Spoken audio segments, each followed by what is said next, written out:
చాలా ఆరోగ్యంగా ఉంటున్నా. ఎసిడిటీ నుంచి నాకు ప్రాబ్లం క్లియర్ చేసుకొని ఈరోజు నేను బిజినెస్ కూడా బిల్డ్ చేయాలనుకొని ముందుకు వచ్చిన లీడర్స్. నా ఏజ్ చెక్ వచ్చేసి 35,800 రూపీస్. నేను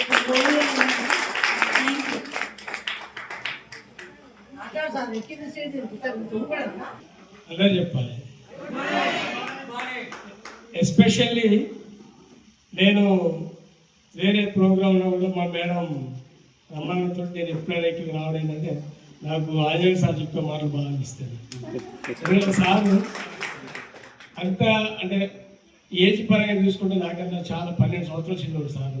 ఆయన కానీ చాలా అద్భుతం ఆయన చేసేటువంటి కార్యక్రమాలు కానీ చెప్పేటువంటి మోటివేషన్ కానీ. నన్ను నవ్యాలను కానీ ఒక చిన్న సందర్భం ఒక విషయం చెప్పి నేను పర్మిషన్ ఇస్తే పర్మిషన్. వినాద బాలుడు ఒక గ్రామంలో ఉంటాడు. ఆయన ఏం చేస్తాడంటే పాపం తనకు తల్లిదండ్రులు లేరు. ప్రతిరోజు ఒక వర్క్ చేసుకొని చిన్నపిల్లాడే తన కూడ గడుపుకునేవాడు. చలికాలం సమయం వచ్చింది. ఒక పని కష్టపడి చేసి ఒక షెడ్ కొనుక్కొని వచ్చినట్ట. వస్తా ఉంటే కొంతమంది నలుగురు ఆకుతాయి వాళ్ళు, ఏమరా ఎడిపిస్తున్నారా అంటే అన్న నేను ఒక షెడ్ కొనుక్కొని వస్తున్నాను చలికాలం కదా అంటే, అవునా ఏది ఎలా ఉంది ఇవ్వరా అంటే తీసి అంటే వాళ్ళు ఏం చేస్తున్నారని ఇచ్చారట. ఏమన్నా వాళ్ళు ఏం చేసారు, ఆ షెడ్ను 2గా తీర్చింది. ఇక కప్పుకోపోరా, ఒకటి పక్కకేసుకుని ఇంకోటి కప్పుకోవాలి అన్న. ఎలా సరిపోతారంటే ఎట్లయినా చేసుకోకపోవాలంటే పోయి మళ్ళీ అబ్బాయి దాన్ని దారితో కుట్టుకొని కప్పుకోవాలి. పడుకునే కాడికి వచ్చినట్ట, ఏమరా మొత్తం మళ్ళీ మేము చింపిన కుట్టుకొని కప్పుకునే తీసి మళ్ళీ వేసి దాన్ని 4గా చీల్చినట్ట. చీల్చి కప్పుకోవడానికి మళ్ళీ వేరేసినట్ట. అందులో దాంట్లో కండువగా అయిపోయిందని ఒక టవల్గా అంటే మామూలుగా ఖర్చు మామూలు ఒకటి ఇట్లా వాడుకోవడం.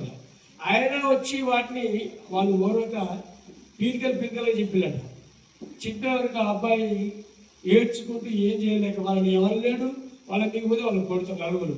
ఆయన చెప్పి ఆ చిన్న చినిగినటువంటి పీలికలు ఉంటాయి కదా తీసుకొని వాటిని బొమ్మలుగా అల్లి తీసుకుపోయి సంతలో అమ్మి ఆ వచ్చిన పైసలతో 10 షెడ్డలు కొనుక్కున్నాడట. అంటే నేను అనేది సార్ చెప్పినట్టు వెస్టేజ్ నువ్వు చేస్తున్నావని ఎంతమంది అయితే అవమానిస్తారో ఆ అవమానాన్ని ఆ అబ్బాయి దాన్ని వాళ్ళు ఎంతైతే ఘోరంగా చించినా కూడా వాటిని ఎలా మలచుకొని జీవితాన్ని ఇంకెట్లా మార్చుకోవాలన్నటువంటి సందేశం వాళ్ళకి ఇచ్చేవారు. వాళ్ళు ముక్కుమే వేలుసుకొని ఆ పిల్లవాడిని చూసి ఆ నలుగురు కూడా మారారట. అంటే జీవితంలో సార్ చెప్పినట్టు చాలామంది మిమ్మల్ని వెస్టేజ్లో నన్ను కూడా చాలా ఏంటన్నా నువ్వు జబర్దస్త్ ఆర్టిస్టు, ఒక 400 ఎపిసోడ్లు చేసినావు, 40-50 సినిమాలు చేసినావు, ఒక 16 దేశాలలో ఇంటర్నేషనల్ ప్రోగ్రామ్స్ ఇచ్చినావు, డాక్టరేట్ తీసుకున్నావు, చాలా గొప్ప పేరు తెచ్చుకున్నావు. కానీ ఈ వెస్టేజ్ బిజినెస్లో ఏముందని తిరుగుతానో అని నన్ను వారని అంటాను. అంటే నాకు సమయం, నాకు ఈవెంట్స్ కానీ షూటింగ్స్ కానీ అవి లేనప్పుడు మా మేడం సపోర్ట్కి వెళ్తాను. వెళ్ళినప్పుడు ఏమంటారు చాలా అంటారు, నేను మోహపడపడను. నేనేం చేస్తున్నా ఆరోగ్యం గురించి చెప్తాను, దానికి సపోర్ట్ చేస్తున్నాను. నేనేం చేస్తున్నా మనకు కావాల్సినటువంటి వస్తువులు ఉంటే దానికి సపోర్ట్ చేస్తున్నా. నేనేం చేస్తున్నా రేపటి భవిష్యత్తు దీనికి బాగుందని చెప్తా ఉంటే దానికి సపోర్ట్ చేస్తున్నా. తప్పైతే చెప్తలేదు కదా, నేను వచ్చి చెప్పడం తప్పులేదు కదా.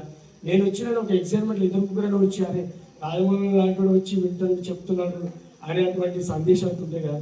కాబట్టి ఒక మంచిని చెప్పడానికి ఎవరైనా వెనకాలకు ముందుకే కొనసాగాలని నేను నా పరంగా నేను కూడా తెలియజేస్తున్నా. Thank you ST. ఇలాంటి చక్కటి కార్యక్రమం